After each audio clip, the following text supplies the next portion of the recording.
क्या आपके जीवन में भी उत्साह की कमी है? बोर्ड की टेंशन ने जिंदगी आदित्य जैसी कर दी है। समझ नहीं आ रहा कि पेपर कहां से उठेगा और इसी टेंशन में बाल झड़ते जा रहे हैं। तो आप एकदम सही जगह आए हैं, क्योंकि इस वीडियो को देखने के बाद आपके जीवन में भी उत्साह आ जाएगा। तो यार, इस वीडियो को देखने के बाद तुम्हारा जो ये चैप्टर है ना, जो सूर्यकांत त्रिपाठी निराला जी ने एकदम घुमावदार तरीके से लिखा है कि लिखा बादल है और बता क्रांतिकारी रहे हैं, ये सारी जो कंफ्यूजन है तुम्हारी वो सब दूर हो जाएगी और तुम्हारे बोर्ड एग्जाम में सारे इंपॉर्टेंट क्वेश्चन जो आ सकते हैं और इसके जो भाव हैं, इस पूरे कविता के भाव हैं, वो तुम्हें इसी वीडियो में बैठे बैठाए सारे आसानी से मिल जाने हैं। तो बस चाय पानी और 2 मिनट की मैगी बनाकर बैठ जाओ और इस वीडियो को देखते रहो। तो यार देखो, जब बादल नहीं रहते, बारिश नहीं रहती, तो जिंदगी एकदम ऐसी हो जाती है। पर फिर जब जिंदगी में बादल, बारिश और वो आ जाती है तो तुम्हारी जिंदगी भी सुधर जाती है ना। तो इस चैप्टर में हम लोग बादल के बारे में ही बात करेंगे। बादल जो बहुत इंपॉर्टेंट है, ठीक है। बादल आते हैं तो मौसम सुहाना हो जाता है। अब हमारे जो कवि हैं सूर्यकांत त्रिपाठी निराला जी, वो बहुत ही बड़े छायावाद के कवि। छायावाद क्या होता है? देखो, सिंपल भाषा में समझो कि जो नेचर के ऊपर, आसपास के जीवन में, हमारे एनवायरनमेंट के ऊपर जो प्यारी प्यारी रोमांटिक कविताएं, कहानियां लिखी जाती हैं, उसे छायावाद कहते हैं। अभी बस इतना समझ लो। तो जो हमारे सूर्यकांत त्रिपाठी निराला जी है ना, उन्हें छायावाद का एक स्तंभ माना जाता है। वो इतने बड़े महाकवि हैं, उन्हें इतनी इतनी प्यारी प्यारी कविताएं लिखी है ना कि उनकी एक एक कविता पर 4-4 किताबें लिखी हुई हैं। और मैं ये कुछ बढ़ा चढ़ा कर नहीं बोल रहा हूं। तुम जब ग्रेजुएशन में जाओगे तो तुम्हें सूर्यकांत त्रिपाठी निराला जी की व्याख्या करनी पड़ेगी, थीसिस लिखनी पड़ेगी इनकी एक एक कविता पर। तो उसमें में से एक कविता हमारे सामने है जो कि है उत्साह। देखो, उत्साह मतलब होता क्या है? एक्साइटमेंट, ठीक है। अब कविता तो बादल के बारे में है और नाम उत्साह है, ऐसा क्यों? कोई बात नहीं, आगे चल के समझ में आएगा। धीरे धीरे करके आगे बढ़ेंगे, ठीक है। तो आओ स्टार्ट करते हैं हम लोग अपने पहले पैरा से, ठीक है। बादल गरजो, घेर घेर घोर गगन धराधर ओ। अब देखो, यहीं पर पंचर हो गए। घेर घेर घोर गगन धराधर ओ, ये क्या है भैया?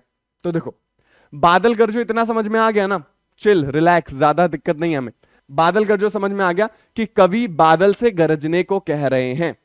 और इसके बाद घेर घेर घोर गगन, इसका मतलब क्या है? तो जब बादल आते हैं ना, तो वो ऐसे नहीं आते कि ऐसे सिंपल से आ गए, वो एकदम उमड़ते हैं, ठीक है। बादल आसमान को पूरा घेर लेते हैं।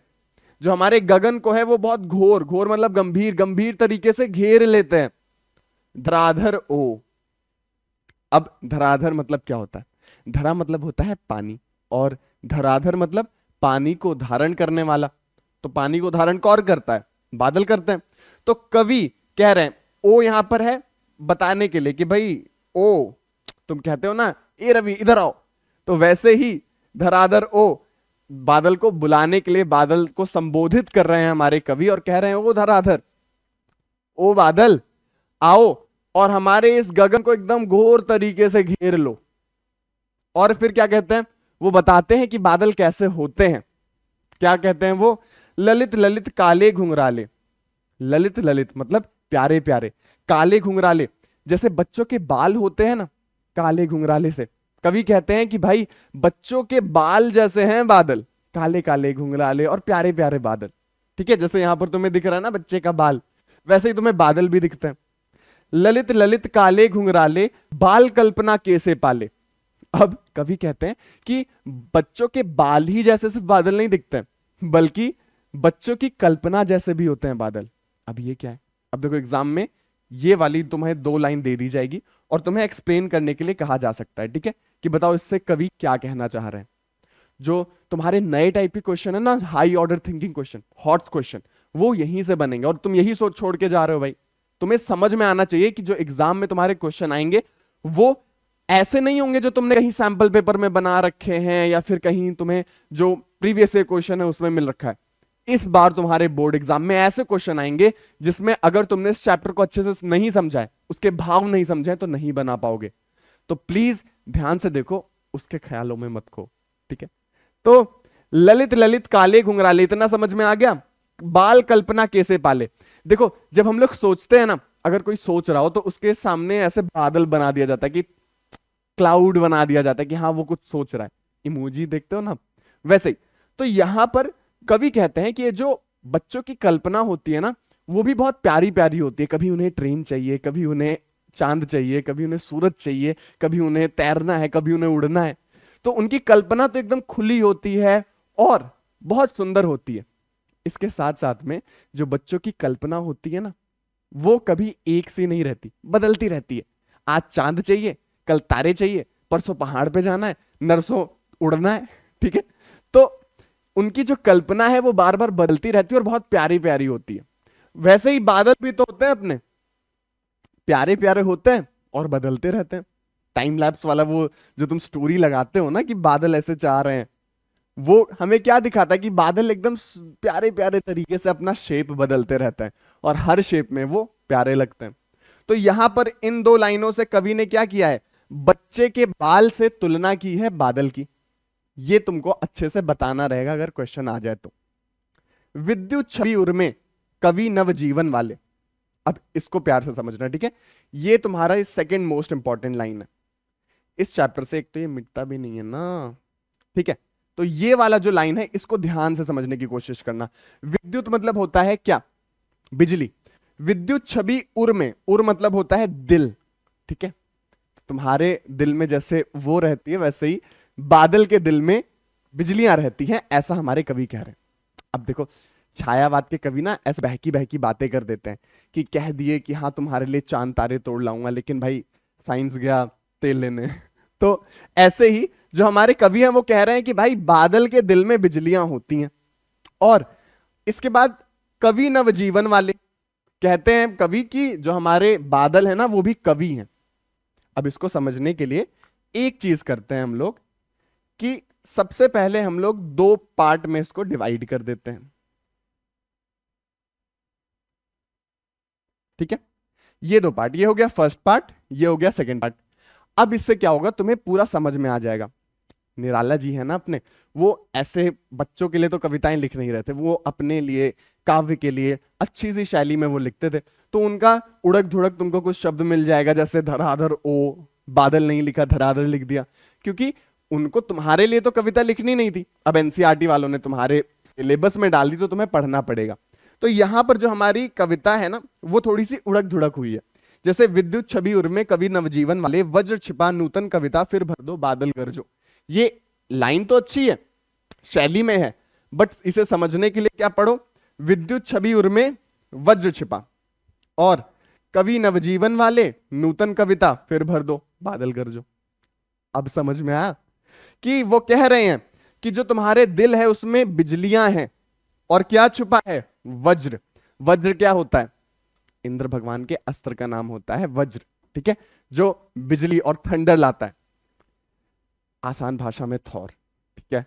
तो जैसे थॉर के हथौड़े से बिजलियां निकलती है ना, वैसे ही सेम वज्र से भी बिजलियां निकलती हैं। तो विद्युत छवि उर्मे कवि कहते हैं कि बादल तुम्हारे दिल में बिजलियां हैं और तुम्हारे पास क्या है, वज्र छिपा हुआ है। एक बात ये हो गई। दूसरी बात क्या है, कवि नवजीवन वाले नूतन कविता फिर भर दो बादल गरजो। कवि नवजीवन वाले, देखो जब आगे चल के तुम ग्रेजुएट हो जाओगे, फिर ऐसे बहुत बहुत ट्रॉमा आ जाएंगे तुम्हारे जिंदगी में, तब तुम्हें ना कुछ प्यारी प्यारी कविताएं अच्छी लगने लग जाएंगी, तुम्हें कुछ कुछ कविताएं मोटिवेट करने लग जाएंगी, ठीक है। कविता का क्या मतलब रहता है, एक बहुत ही फेमस मूवी है, ठीक है, उसको जाकर बोर्ड एग्जाम के बाद में देखना, डेड पोएट सोसाइटी। उसमें जो एक कैरेक्टर है वो कहते हैं, स्पॉइलर नहीं दूंगा, पर वो कहते हैं कि we don't read and write poetry because it is cute, we read and write poetry because we are the member of the human race. हम लोग कविताएं इस वजह से नहीं लिखते और पढ़ते हैं कि वो प्यारी हैं, ऐसे पढ़ने में अच्छा लगता है। हम लोग इस वजह से पढ़ते हैं क्योंकि हम लोग एक ह्यूमन इतिहास के मेंबर, हमारा जो इतिहास है वो इतने समय से इवॉल्व हुआ है। एक टाइम पर हम बंदर थे, अभी के टाइम पर हम इंसान हैं। एक टाइम पर हमें खाने के लिए दिक्कत होती थी, अभी हमें प्यार मोहब्बत के लिए दिक्कत हो रही है। तो ये जो पूरा एवोल्यूशन है वो प्यार से किस तरीके से हम समझ सकते हैं, उसका सबसे अच्छा एग्जाम्पल है, सबसे अच्छा तरीका है पोएट्री। पोइट्री से तुम्हें जीवन की समझ मिलती है और तुम्हें पता चलता है कि कैसे बाकी लोगों ने उन चीजों को फेस किया और कैसे उन्होंने उस चीज को देखा, कैसे उन्होंने उससे डील किया, वो कविता में लिखते हैं और जब तुम पढ़ते हो तो तुम उससे रिलेट कर पाते हो। कौन कहता है आसमान में सुराख हो नहीं सकता, एक पत्थर तो तबीयत से उछालो यारो। दुष्यंत कुमार जब ये लिखते हैं तो ना उन्होंने कभी पत्थर उछाल के आसमान में सुराख किया था, ना उन्होंने कभी होते हुए देखा था, पर उन्होंने इमेजिन किया। उन्होंने ह्यूमन साइकोलॉजी की जितनी भी बिलीफ्स हैं उसको एक साथ रखकर बोला कि अगर हम लोग मन से उठाकर कोई पत्थर फेंकते हैं, मतलब मन से कोई भी काम करते हैं, तो वो सक्सेसफुल जरूर होता है। जैसे तुम मन लगाकर अभी पढ़ रहे हो तो बोर्ड के 95 यार बहुत छोटी बात हो गई। तुम्हें जो ये तुम 2-2 घंटे के लाइव लेक्चर देखते हो ना, 10 मिनट में करवा देना है मैंने, 10 मिनट में करवा दूंगा। सारे इंपॉर्टेंट क्वेश्चंस हो जाएंगे, सारे इंपॉर्टेंट जो तुम्हारे थ्योरीज हैं जो एग्जाम में आ सकते हैं, सारा क्वेश्चन पेपर आउट कर देना है मैंने, बता दे रहा हूं, वो भी फ्री में कर दूंगा। बस ध्यान से देखते रहो वीडियो को, और कुछ नहीं करना है भाई, बस ध्यान से देखोगे। बस इतना ही मैं चाह रहा हूं, तुम ध्यान से देखो और इसके साथ साथ में जो मैं बता रहा हूं उसको खुले दिमाग से सुनो। पोइट्री और जो हमारा आर्ट है ना, वो हमें खुले दिमाग से चीजों को देखने का नजरिया देता है। खैर, अब मैंने भी बहकी बातें कर दी हैं, अब आओ चैप्टर पर फिर से आते हैं। ठीक है, देखो कुछ चीजें होती हैं जो इंपॉर्टेंट रहती हैं। क्लास 10th में आ गए हो, 11th 12th के बाद में जब तुम चीजें पढ़ रहे होगे, ऐसी चीजें पढ़ रहे होगे जिसमें तुम्हारा इंटरेस्ट होगा, तो उस टाइम पर यह जरूरी है कि तुम्हें एक अंडरस्टैंडिंग हो। आर्ट पोइट्री क्या होता है इसके बारे में पढ़ो, देखो, जो अच्छी अच्छी कविताएं लिखी गई हैं उन्हें पढ़ो। उससे तुम्हें ये जो चीप मोटिवेशन, तुम स्ट्रैटेजी वाली मोटिवेशन खोजते हो ना यूट्यूब पर, वो देखने की जरूरत नहीं पड़ेगी। तुम्हें पता चल जाएगा कि हाँ, दिनकर ने कभी कहा था कि वसुधा का नेता कौन हुआ, भूखंड विजेता कौन हुआ, अतुलित यशक्रेता कौन हुआ, नवधर्म प्रणेता कौन हुआ, जिसने ना कभी आराम किया, विघ्नों में रहकर काम किया। ये लाइन ही यार अपने आप में बहुत मोटिवेटिंग है। जब धीरे धीरे समझने लग जाओगे तो तुम्हें पता चलेगा कि आर्ट और पोइट्री की क्या वैल्यू है। तो तुम एग्जाम में बस नंबर लेने के लिए नहीं पढ़ रहे होगे इसे, ठीक है, पर अभी तो हमें नंबर चाहिए ना। तो देखो, जब हम लोगों ने इस कविता को, अभी ये क्यों उल्टा है, तो अब जब हम लोगों ने इस कविता को डिवाइड कर दिया ना, तो हम लोग को देखने को मिलता है कि जो हमारा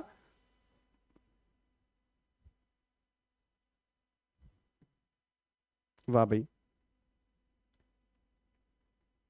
ठीक है, पेन से ही मिटाना पड़ेगा, बट ठीक है, मिट गया। तो सबसे पहले तो हम लोग को यहां पर थोड़ा ये डिस्प्ले इधर उड़क धुड़क हो चुका है, कोई बात नहीं, कंटिन्यू करते हैं। देखो, जैसे कवि होता है ना, कविताएं लिखकर लोगों को नया पर्सपेक्टिव देता है, लोगों के अंदर नया जीवन, नया मोटिवेशन देता है जीने का। वैसे ही कवि कहते हैं कि बादल भी कवि हैं। क्यों? क्योंकि जब बादल बारिश करते हैं ना, तो तुम्हें अच्छा लगता है, किसानों को कितना अच्छा लगता है, उनकी फसलें चहचहा उठती हैं, आसपास पेड़ पौधों को देखना, वो चहचहा उठते हैं। तो एक तरीके से बादल नया जीवन देने का काम करते हैं पूरे इन्वायरमेंट को। और वो कहते हैं कि तुम बादल गरजो और एक नई कविता लोगों को फिर से दे दो, जिससे कि उन्हें मोटिवेशन मिले, जिससे कि उन्हें उत्साह मिले। अब समझ में आया? देखो यार, एग्जाम में तुम्हें 2 टाइप के क्वेश्चंस आते हैं इस चैप्टर से। पहला तो तुम्हें लाइन को समझाना होगा, दूसरा तुम्हें पता होना चाहिए कि जो हमारे निराला जी हैं उन्होंने इस कविता को किस लिए लिखा है। ठीक है, देखो, आजादी का समय था, निराला जी और जितने भी कवि थे उस समय के, वो लोगों को उत्साहित करना चाह रहे थे, लोगों को मोटिवेट करना चाह रहे थे कि आजादी के जंग में सब लोग साथ मिलकर जुड़े। उसके लिए कविताएं लिखी गई। ठीक है, एक रोमांटिक इमेजिनेशन, शाहरुख खान वाला नहीं, रोमांटिक इमेजिनेशन एक वर्ड है जो तुम लोगों ने सोशल साइंस में पढ़ रखा है, वो किया जा रहा था, रिवाइवल किया जा रहा था कि कैसे कविता साहित्य से लोगों के अंदर आजादी और एकजुटता की भावना डेवलप करी जाए, बढ़ाई जाए। तो उसमें निराला जी ने अपना योगदान कुछ इस तरीके से दिया कि उन्होंने एक कविता लिख दी जिसका नाम रखा उत्साह, मोटिवेशन। और यहां पर ये जो बादल है ना, वो अपने नॉर्मल बादल नहीं है, यहां पर जो हमारे बादल हैं वो क्रांतिकारियों को दिखा रहे हैं। जैसे क्रांतिकारी लोगों के लिए आते हैं और अपने जीवन को बरस जाते हैं, मतलब खत्म हो जाते हैं, बादल बारिश के बाद खत्म हो जाते हैं ना, वैसे ही क्रांतिकारी भी अपने देश के लिए मर मिट जाते थे। तो कवि उनसे कहते हैं कि देखो बादल, देखो क्रांतिकारियों, तुम सिर्फ बरसो नहीं, तुम गरजो, ये जो समाज सोया हुआ है उसको जगाओ, क्योंकि जब समाज जगेगा तभी आजादी की ये जो नई कविता है वो लोगों तक पहुंचेगी। अब समझ में आ रही है? ये बादल नहीं है, ये क्रांतिकारी हैं। जो हमारे निराला जी हैं वो बहुत क्रांतिकारी कवि हैं। वो लोगों के अंदर उत्साह जगाना चाहते हैं, इसी वजह से उन्होंने बादल का सहारा लिया है कि जब गड़गड़ गड़गड़ बादल होते हैं, कैसे तुम जाग जाते हो, कैसे तुम चौकन्ने हो जाते हो, कैसे तुम डर जाते हो, वैसे ही बनो क्रांतिकारियों, लोगों को जाओ जगाओ, बस बरसों नहीं। इसी वजह से एक क्वेश्चन इंपॉर्टेंट आता है जो प्रीवियस ईयर में आ चुका है कि जो बादल है उससे कवि गरजने को क्यों कह रहा है, बरसने को क्यों नहीं कह रहा? तो क्यों? क्योंकि वो क्रांतिकारी की भावना लोगों के अंदर जगाना चाहते हैं, इसी वजह से कवि कहते हैं बादल को गरजने के लिए। ठीक है, तो यहां पर जो कवि हैं, जो हमारे बादल हैं जिन्हें कवि कह रहे हैं, वो कवि हैं नवजीवन देने वाले। वो कह रहे हैं कि गरज कर एक नई कविता जिससे लोग उत्साहित हो, मोटिवेटेड हो, वो फिर से लोगों को दे दो, बादल गरजो। पहला पैराग्राफ डन है, मैं 100% गारंटी लेता हूं एग्जाम में ऐसा कोई क्वेश्चन नहीं आ सकता इस चैप्टर से जो तुम्हें ना आ रहा हो, या फिर कोई ऐसा घुमा के क्वेश्चन नहीं आ सकता जो तुम्हें समझ में ना आए। जो भी मैंने बातें बताई हैं, देखो एक एक बातें जो मैंने तुम्हें बोली हैं वो सब प्रीवियस ईयर क्वेश्चन, पिछले 10 साल के प्रीवियस ईयर क्वेश्चन मैंने डाउनलोड किए हैं, तो मैं दिखा देता हूं। मैं प्रीवियस ईयर 10 साल के क्वेश्चंस मैंने डाउनलोड करके, ये पूरे 10 साल के हैं, सारे सैंपल पेपर जो सीबीएसई ने रिलीज किए उन सबको पढ़कर मैं तुम्हें ये बता रहा हूं कि इससे ज्यादा कंटेंट कभी नहीं आया। ना यूट्यूब पर अवेलेबल है, ना कहीं तुम पेड पैसे भी देकर भी तुम नहीं पढ़ सकते हो। यार तुम्हारे टीचर ऐसा नहीं पढ़ा रहे होंगे, क्योंकि टीचर को बस अपनी क्लासेस पूरी करनी रहती है, बस अपनी पेमेंट लेनी रहती है। ऑनलाइन लेक्चर में भी हिंदी को सब इग्नोर कर रहे हैं। यार यूट्यूब पर कभी ऐसा कंटेंट आया ही नहीं है कि सोशल साइंस और हिंदी को अच्छे से भाषा में, आसान भाषा में पढ़ाया जा रहा हो। इसी वजह से मैं चाह रहा हूं कि तुम्हारा हिंदी भी अच्छे से कंप्लीट हो, क्योंकि जितनी मैथ्स की वैल्यू है उतनी हिंदी की भी वैल्यू है। 100 नंबर का मैथ्स का भी पेपर आएगा, 100 नंबर का हिंदी का भी पेपर आएगा, तो प्लीज इसे इग्नोर मत करो। रिजल्ट ढह जाते हैं, साइंस मैथ सोशल साइंस पढ़ पढ़ के नंबर ले आओगे 80 85 95 100 तक ले आओगे। इसमें अगर 70 नंबर आ गए तो बोर्ड में 95% दिलाने का जो सपना देख रहे हो ना वो पूरा नहीं हो पाएगा। तो हिंदी को फोकस लो, हिंदी को पढ़ो। और इसी वजह से यार देखो, मैं जब कहता हूं ना कि हिंदी पढ़ो इंपॉर्टेंट है, तो मैं तुम्हें बस छोड़ नहीं दे रहा हूं, क्योंकि मुझे पता है यूट्यूब पर कंटेंट नहीं है हिंदी का, तुम नहीं पढ़ पाओगे, इसीलिए मैं खुद पढ़ा रहा हूं। मैं यार सोशल साइंस पढ़ाता हूं, तुम्हारे लिए हिंदी पढ़ा रहा हूं, जिससे कि तुम्हें पता चले, जिससे कि तुम्हें जो ये चैप्टर का कॉन्सेप्ट है जो सबसे छुपाया गया, सिर्फ टॉपर्स को पता रहता है, टीचर बस उन्हें पढ़ा देते हैं, उन्हें समझ में आ जाता है, वो सबको समझ में आए, इसलिए आसान भाषा में समझा रहा हूं। कमेंट में बताओ कि तुम्हें समझ में आ रहा है कि नहीं। नहीं करना है कमेंट, वो भी मत करो, कोई दिक्कत नहीं है, बस तुम्हारे नंबर आए वही बहुत है मेरे लिए। आओ आते हैं नेक्स्ट पैराग्राफ पे। ठीक है, अब फिर से बहकी बहकी बातें शुरू करते हैं। विकल विकल उन्मन थे उन्मन। विकल विकल मतलब बेचैन। ठीक है, विकल मतलब होता है बेचैन, 2 बार बेचैन मतलब बहुत ज्यादा बेचैन। विकल विकल उन्मन थे उन्मन, उन्मन मतलब परेशान। ठीक है, तो कवि कह रहे हैं कि बादल गरजने से पहले, क्रांतिकारियों के आने से पहले हम लोग परेशान थे, सब लोग परेशान थे। विश्व के निदाग के सकल जन, मतलब कि जो तपती भीषण गर्मी है उससे सब परेशान है, जो अंग्रेजों का प्रकोप है उससे सब परेशान है। दोनों तरीके से तुम्हें समझा रहा हूं। तो सब लोग बेचैन हैं, सब लोग परेशान हैं, और जो भी लोग हैं वो तपती झुलसती गर्मी में पूरे एकदम परेशान हो गए हैं, विश्व के सभी लोग। आए अज्ञात दिशा से अनंत के घन। आए अज्ञात दिशा से मतलब कहीं से, जैसे फरिश्ते आते हैं वैसे बादल भी आ जाते हैं, जैसे फरिश्ते आते हैं वैसे क्रांतिकारी भी आ जाते हैं, और पता नहीं कहां से आते हैं बादल उमड़ते। कभी किसने देखे हैं भाई, कहां से बादल आते हैं? तुमने देखा है कहां बादलों का घर होता है? नहीं देखा ना। तो जो अज्ञात दिशा से आते हैं बादल, और अनंत के घन, इसके 2 मीनिंग है। अनंत के घन, हरि अनंत, हरि कथा अनंता, भगवान को भी अनंत कहा जाता है। ठीक है, तो यहां पर अनंत के घन मतलब बादल, भगवान के बादल, या फिर अनंत मतलब होता है अनलिमिटेड, जिसे गिना नहीं जा सकता। तो या तो अनलिमिटेड बादल आते हैं, अज्ञात दिशा से अनलिमिटेड बादल आ गए, या फिर अज्ञात दिशा से भगवान के बादल आ जाते हैं। ये दोनों मीनिंग है, जो तुम्हें अच्छा लग रहा है, जिसमें तुम्हारा दिल क्लिक कर रहा है, उसे ही अपने आंसर शीट में लिखना। दोनों सही है यार। अगर नहीं सही होगा तो मैं तुम्हें अपने थीसिस के पेपर दिखा दूंगा जो हिंदी लिटरेचर में मैंने लिखे। ये सारी जो डेफिनेशंस मैं तुम्हें बता रहा हूं वो वेरीफाइड हैं, और इनफैक्ट निराला जी के फैमिली मेंबर्स तक जो ये जो मैं तुम्हें बता रहा हूं उससे अप्रूव करते हैं। तो यहां पर अनंत का दो मीनिंग है, अनंत यानी भगवान, या फिर अनंत मतलब अनलिमिटेड। दोनों में से जो तुम्हें अच्छा लगे उसको लिख सकते हो, दोनों लिख सकते हो। तप्त धरा जल से फिर शीतल कर दो बादल गरजो। तप्त मतलब होता है गर्म, ठीक है। तो तप्त धरा जल से फिर शीतल कर दो, मतलब बारिश होगी तो फिर से क्या हो जाएगा, जो ठंडक है, जो शीतलता है वो आ जाएगी हमारे पास। तो कवि कहते हैं कि फिर से तुम हमारी पूरी लाइफ में बारिश के फुहारे डाल दो, बादल गरजो और फिर बरसो, जिससे कि जो हमारी जीवन है उसमें एक नई कविता आ जाए। ओ कवि, तुम कुछ ऐसी उत्साह हमें दे दो जिससे कि हम लोग फिर से जाग जाएं, और बादल गरजो। तो यही थी हमारी पूरी कविता। अभी इस चैप्टर से इंपॉर्टेंट क्वेश्चन कहां से आएंगे मैं तुम्हें बता देता हूं, ठीक है। बहुत कंफ्यूज रहते हो ना कहां कहां से आते हैं। पहला ये वाला पोर्शन इंपॉर्टेंट है, ठीक है। फिर कवि ने बादलों को कवि क्यों कहा है, नवजीवन वाले, ये इंपॉर्टेंट है, ठीक है। जो मैं बता रहा हूं एग्जाम में कल वही बोर्ड एग्जाम में आ जाएगा, तो प्लीज इसको ध्यान से सुनना। इसके बाद क्या आ जाएगा, वो कहते हैं कि ये अगर तुम्हें कोई एक लाइन दे दी जाएगी, तुमसे पूछ लिया जाएगा कि बताओ इस लाइन में कवि क्या कह रहे हैं। हर लाइन का हम लोगों ने क्या किया, अच्छे से डेफिनेशन देखी है, अच्छे से उसकी मीनिंग देखी है, उसके भाव देखे। तो अब तुम एकदम मतलब प्रिपेयर्ड हो अपने बोर्ड एग्जाम के लिए। ये चैप्टर अब वापस पढ़ने की जरूरत नहीं है। आओ कुछ क्वेश्चंस करवा देता हूं जिससे तुम कॉन्फिडेंस आ जाए, जो तुम्हारे हिंदी बुक में लिखे हुए। कवि बादल से फुहार रिमझिम या बरसने के स्थान पर गरजने के लिए क्यों कहता है, क्यों कहता है भाई? क्योंकि जो हमारा निराले जी है ना, वो क्रांतिकारी कवि हैं और वो चाहते हैं कि लोगों के अंदर नया उत्साह है, ठीक है। पॉज करके पढ़ सकते हो, यही चीजें मैंने तुम्हें बताई।